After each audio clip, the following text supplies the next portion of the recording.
Assalamualaikum, hai semuanya, bagaimana kabar kalian? Semoga semuanya baik-baik saja ya. Hari ini kita akan membahas materi bab 4 yaitu suhu dan perubahannya. Oke, pada bab 1 sekilas tentang suhu sudah dibahas ya. Masih ingatkah kalian jika satuan internasional suhu adalah Kelvin? Namun bukan hanya Kelvin saja satuan yang akan kita bahas. Ada satuan suhu yang lain. Nah, sebelum itu kita harus tahu dulu apa itu pengertian suhu. Nah, suhu adalah ukuran derajat panas atau dinginnya suatu benda. Nah, satuan suhu dalam sistem internasional adalah Kelvin. Namun secara umum kita menggunakan satuan derajat Celcius dalam kehidupan sehari-hari. Alat yang digunakan untuk mengukur suhu adalah termometer. Alat ini dilengkapi dengan ukuran derajat suhu dalam suatu skala standar. Untuk termometer, ada yang menggunakan air raksa dan alkohol. Tentunya baik air raksa dan alkohol memiliki kelebihan dan kekurangannya masing-masing. Oke, di sini ada tabel perbandingan air raksa dan alkohol dari segi keuntungan atau kelebihan dan kekurangannya. Untuk air raksa, keuntungannya adalah warnanya mengkilap, mudah dilihat, kemudian daerah ukurnya antara minus 39 derajat Celcius sampai 337 derajat Celcius, penghantar listrik yang baik, kalorigenisnya kecil, sedangkan kekurangannya termasuk zat beracun, tidak dapat mengukur suhu yang lebih rendah dari minus 40 derajat Celcius, dan harganya mahal.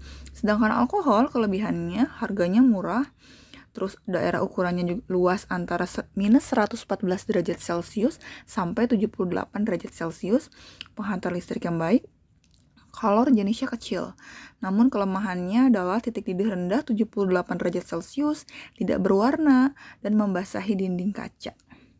Oke, nah untuk termometer memiliki berbagai macam jenis dan bentuk.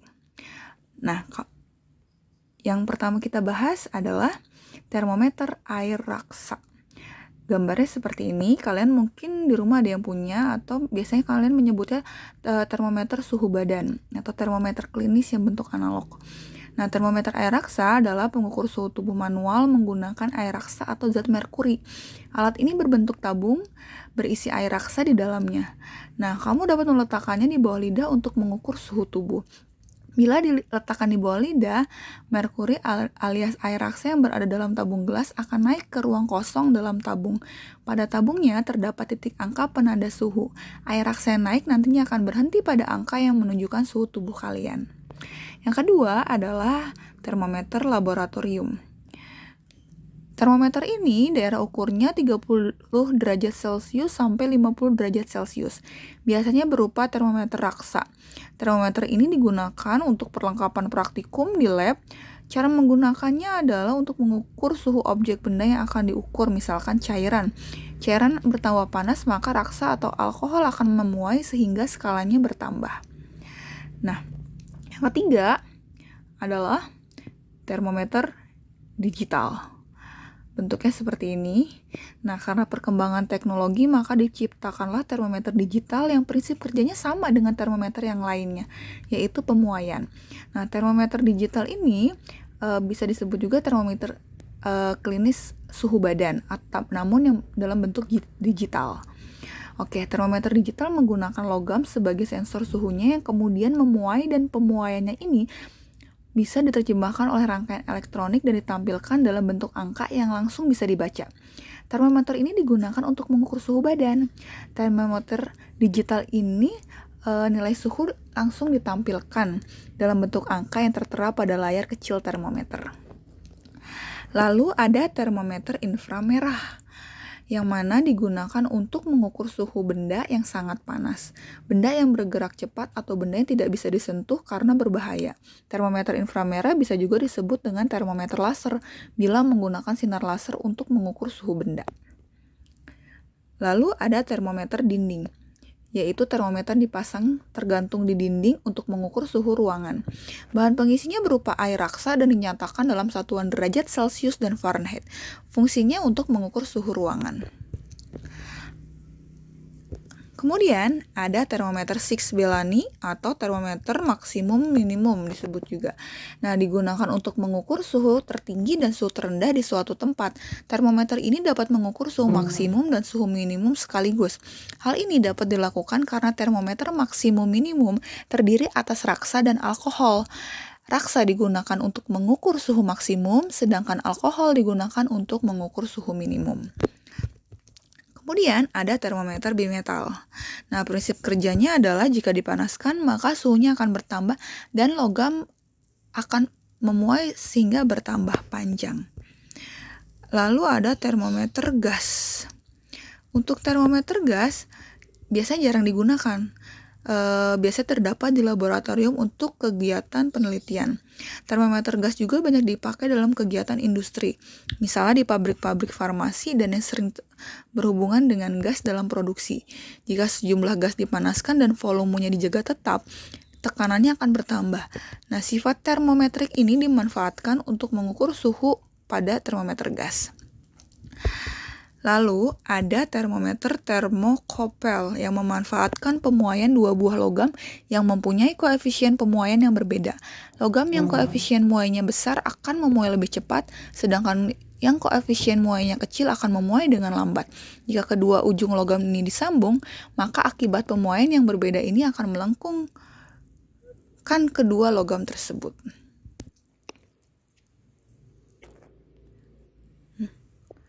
Oke, lalu ada termometer kristal cair. Termometer ini akan bereaksi terhadap panas. Penggunanya cukup dengan menempelkan termometer ke dahi, dan termometer akan berubah warna. Termometer ini kurang akurat, karena suhu lingkungan bisa mempengaruhi suhu manusia yang diukur.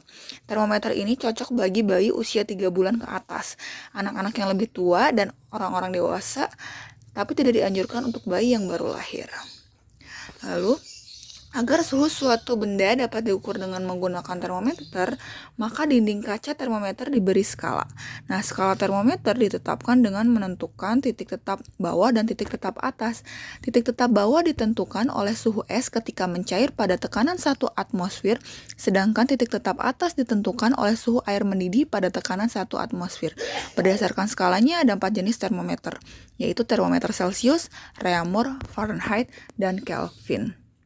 Oke, untuk Celsius ini adalah dibuat oleh Anders Celsius dengan titik beku airnya adalah 0, titik didih airnya adalah 100. Sedangkan untuk termometer Reaumur dibuat oleh Anthony Verhoeven de Reaumur.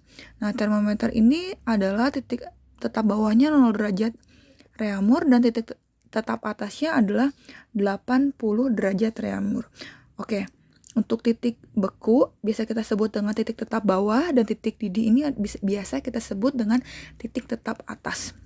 Yang ketiga adalah termometer Fahrenheit, dibuat oleh Gabriel Daniel Fahrenheit, yang mana menetapkan titik beku airnya adalah 32 derajat Fahrenheit, sedangkan titik didih airnya adalah 212 derajat Fahrenheit. Nah, untuk termometer Kelvin dibuat oleh Lord Kelvin. Nah, untuk termometer Kelvin ini titik acuan bawahnya adalah 273 dan titik tetap atasnya adalah 373 Kelvin. Oke, untuk Celsius, Reaumur, dan Fahrenheit menggunakan derajat, sedangkan Kelvin tidak menggunakan derajat ya. Nah, jika kalian lihat tabelnya, maka di sini sudah ada perbandingannya, yang mana selisih kedua titiknya ini. Nah, Celsius banding Reaumur banding Fahrenheit banding Kelvin adalah 100 banding 80 banding 180 banding 100. Ini merupakan hasil pengurangan dari titik didih dikurang titik beku. Nah, setelah kita dapat selisihnya, kita buat perbandingan dengan mendapatkan hasil yaitu 5 banding 4 banding 9 banding 5. Nah, untuk menentukan rumusnya, maka kalian harus menghafal T derajat C, atau T ini adalah suhu. Kalian bisa menuliskan T-nya atau tidak ditulis juga tidak apa-apa. T derajat C dibanding T derajat R banding TF dikurang 32 banding TK dikurang 273 sama dengan 5 banding 4 banding 9 banding 5. Nah, kenapa TC dan TR tidak ada pengurangannya? Karena suhu titik bukunya adalah 0. Jadi tidak perlu ditulis. Oke. Itu adalah tabel perbandingan skala termometer. Nah, sekarang kita akan masuk untuk menentukan perbandingan skala Celsius dan Fahrenheit.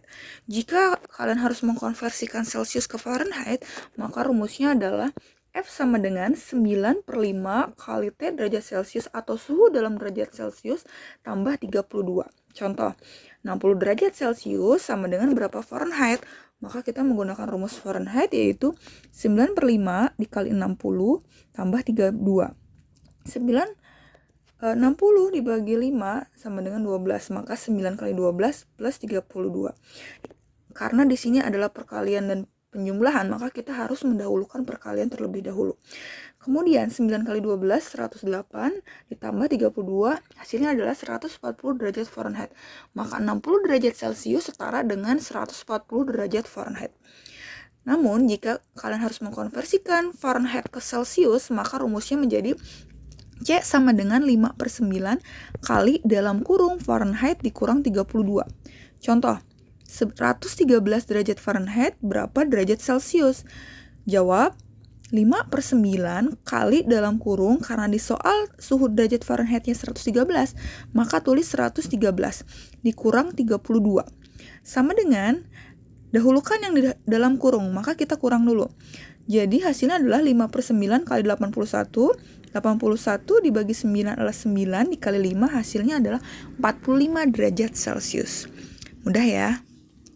Nah, yang kedua adalah perbandingan skala Celcius dan Reaumur. Konversi Celcius ke Reaumur, maka rumusnya R sama dengan 4/5 kali suhu dalam derajat Celcius. Contoh, 80 derajat Celcius berapa Reaumur? Maka R sama dengan 4/5 kali 80, sama dengan 4 dikali 16. 16 adalah hasil 80 bagi 5, sama dengan 16 kali 4 adalah 64 derajat Reaumur. Sedangkan untuk mengkonversikan Reaumur ke Celcius, maka rumusnya adalah C sama dengan 5/4 kali suhu dalam derajat Reaumur. Contoh, 20 derajat Reaumur berapa Celcius? Maka C sama dengan 5/4 dikali 20. 20 bagi 4 adalah 5, maka 5 kali 5 sama dengan 25 derajat Celcius. Yang ketiga adalah perbandingan skala Celcius dan Kelvin. Nah, untuk konversi Celcius ke Kelvin, rumusnya adalah K sama dengan T derajat C plus 273. Nah, contoh 78 derajat Celcius berapa Kelvin? Oke, yang perlu kalian ingat, yang menggunakan derajat hanya Celcius, Reaumur, dan Fahrenheit. Untuk Kelvin tidak menggunakan derajat karena merupakan suhu mutlak. Nah, jawab K sama dengan suhu dalam Celciusnya adalah 78, maka 78 ditambah 273, hasilnya adalah 351 Kelvin. Untuk mengkonversikan Kelvin ke Celcius, rumusnya adalah C sama dengan suhu dalam Kelvin dikurang 273. Contoh, 402 Kelvin berapa derajat Celcius? Maka C sama dengan 402 dikurang 273. Hasilnya adalah 129 derajat Celcius. Nah, biasanya untuk di buku kalian yang dibahas hanya 3 perbandingan itu. Namun di sini Ibu akan tulis untuk rumus perbandingan skala termometer yang lain. Namun Ibu tidak menuliskan contohnya ya. Jadi kalian bisa mencobanya sendiri nanti di rumah. Oke, untuk perbandingan skala Reaumur dan Fahrenheit, rumusnya adalah jika harus mengkonversikan Reaumur ke Fahrenheit, rumusnya adalah F sama dengan 9/4 kali suhu dalam derajat Reaumur ditambah 32. Jika Fahrenheit harus dirubah ke Reaumur, rumusnya adalah R sama dengan 4/9 kali suhu dalam kurung, suhu dalam derajat Fahrenheit dikurang 32. Sedangkan untuk perbandingan skala Reaumur dan Kelvin, maka rumus untuk mengkonversikan Reaumur ke Kelvin adalah K sama dengan 5/4 kali suhu dalam derajat Reaumur ditambah 273. Sedangkan untuk mengubah Kelvin ke Reaumur, maka R sama dengan 4/5 dikali dalam kurung suhu dalam Kelvin dikurang 273. Dan terakhir adalah perbandingan antara skala Kelvin dan Fahrenheit. Mengkonversikan Kelvin ke Fahrenheit, yaitu rumusnya F sama dengan 9/5 dikali dalam kurung suhu dalam Kelvin dikurang 273, tutup kurung, ditambah 32.